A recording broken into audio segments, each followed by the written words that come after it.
12h30, le journal. Et on retrouve Cyprien Houdemont pour ce journal. Bonjour Fabrice, bonjour à toutes et à tous. Trop d'échecs au permis de conduire. 60% des Bruxellois et des Bruxelloises le ratent contre 40% il y a 20 ans. Face à ce constat, Elke van den Brandt, la ministre bruxelloise de la mobilité, envisage de rallonger le temps de l'examen pratique. Pas spécialement une bonne idée pour Benoît Godard, porte-parole de VIAS. Pour lui, le fait que l'examen soit plus dur est plutôt bon signe. C'est même plutôt un bon signe. Ça veut dire que l'examen s'est durci et est beaucoup moins facile qu'avant. Avant, vous pouviez faire plusieurs fautes très graves, brûler un feu rouge, rouler à sens unique, ne pas respecter les injonctions d'un agent, par exemple, et quand même réussir l'examen. Ça n'a évidemment aucun sens, il n'y avait pas de logique là-dedans. Et donc ici, avec l'introduction de la notion de faute grave, c'est plus difficile, évidemment, de réussir l'examen.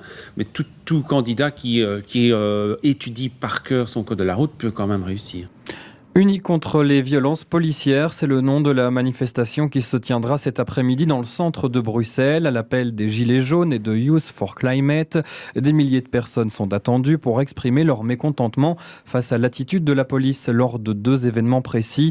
Une manifestation des Gilets jaunes à la fin du mois de mai, et puis l'action d'extinction rébellion de samedi dernier, le 12 octobre. Vous vous en souvenez, c'était sur la place Royale en zone neutre.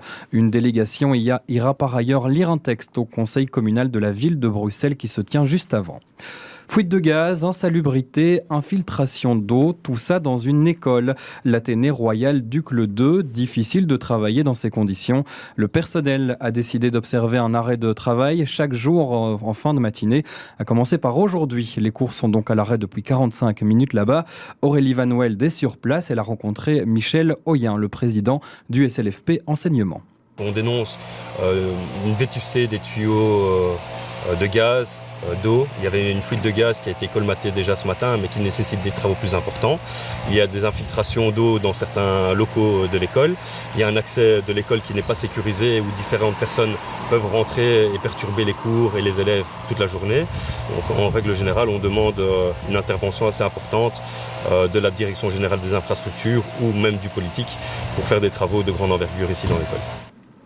La Voie des sans-papiers déménage à Ixelles. 90 personnes s'installent dans des locaux de la Régie des bâtiments, rue Fritz Toussaint. L'association de défense des personnes sans-papiers espère pouvoir négocier une convention d'occupation pérenne avec le fédéral, responsable de ce lieu.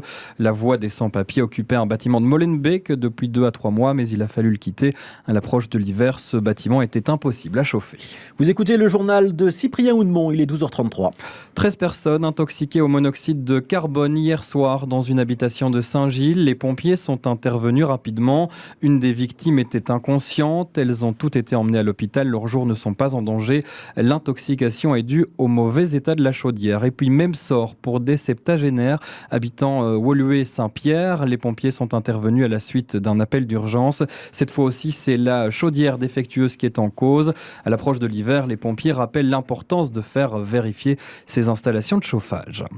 La Défense recrute plus de 2000 personnes. Il faut faire face aux prochains départs à la pension qui seront nombreux dans les mois et les années qui viennent. La Défense qui cherche à se féminiser. Aussi, plusieurs départements sont concernés par ces besoins en personnel. Écoutez Vincent Tonicelli, il est adjudant recruteur. Pour la composante médicale, nous recrutons des médecins, des infirmiers, des assistants vétérinaires, des gens qui sont prêts à suivre une formation d'ambulancier. Au niveau de la composante aérienne, nous recrutons des techniciens pour travailler sur différents avions, hélicoptères. Nous recherchons également des techniciens pour travailler sur véhicules. Un Bruxellois de 19 ans interpellé à Braine-l'Alleud ce week-end après une tentative de meurtre. Des coups de couteau ont été échangés près d'un skatepark de Braine-l'Alleud. D'après les premiers éléments de l'enquête, il s'agirait d'une bagarre entre 2 bandes rivales. L'une des victimes est en danger de mort. Paul Delvaux à l'honneur au Train World 25 ans après sa mort. C'est sans doute l'un de nos artistes surréalistes les plus inspirés par les trains et les gares.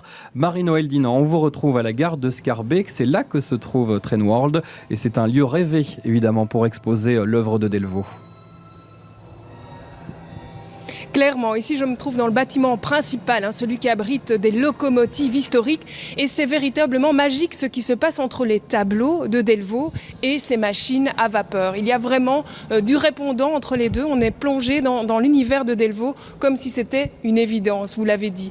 Alors il y a aussi un intérêt à visiter cette expo parce qu'on remonte jusque dans les années 20, les premières esquisses, les premières aquarelles dans les années 30 qui nous montrent un petit peu cette fascination qu'avait Delvaux pour les trains depuis sa plus tendre jeunesse. Et puis il y a des œuvres majeures qui sont ici grâce notamment à la Fondation Delvaux et au musée qui se trouve à Saint-Idesbald, mais aussi des collectionneurs privés qui ont prêté des œuvres monumentales, des œuvres phares comme la gare forestière. On retrouve l'emblématique petite fille tournée de dos avec ses longs cheveux blonds. Petite fille qui va nous guider à travers le musée pour découvrir les œuvres et nous expliquer un peu mieux la fascination qu'avait Delvaux pour les trains.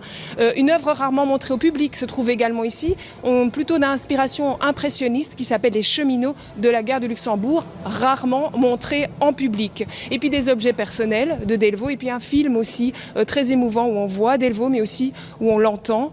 Paul Delvaux, l'homme qui aimait les trains, c'est à voir ici à Schaerbeek au Train World jusqu'au 15 mars. Merci à vous Marie-Noëlle Dinant de nous avoir fait voyager dans cette exposition donc consacrée à Paul Delvaux et on verra les images de cette exposition tout à l'heure dans le 18h. C'est enfin une victoire pour Anderlecht. Les Mauves ont battu Saint-Tron hier soir, score final 4-1. Une victoire qui tombe juste après l'arrivée du nouvel entraîneur, Frankie Vercouteren. Alors le poids psychologique d'un nouvel entraîneur, vous en parlerez dans un instant avec Christophe Durand. Fabrice. Exact. Et puis toujours à propos d'Anderlecht, le club a par ailleurs été condamné hier soir à payer une amende de 2000 € pour des chants homophobes entonnés par leurs supporters. L'affaire date d'avril dernier lors d'un match contre Bruges. Ce chant « Alle zijn homo » comprenait tous les paysans sont homo avait été entendu dans les tribunes, des propos jugés stigmatisants envers la communauté LGBT.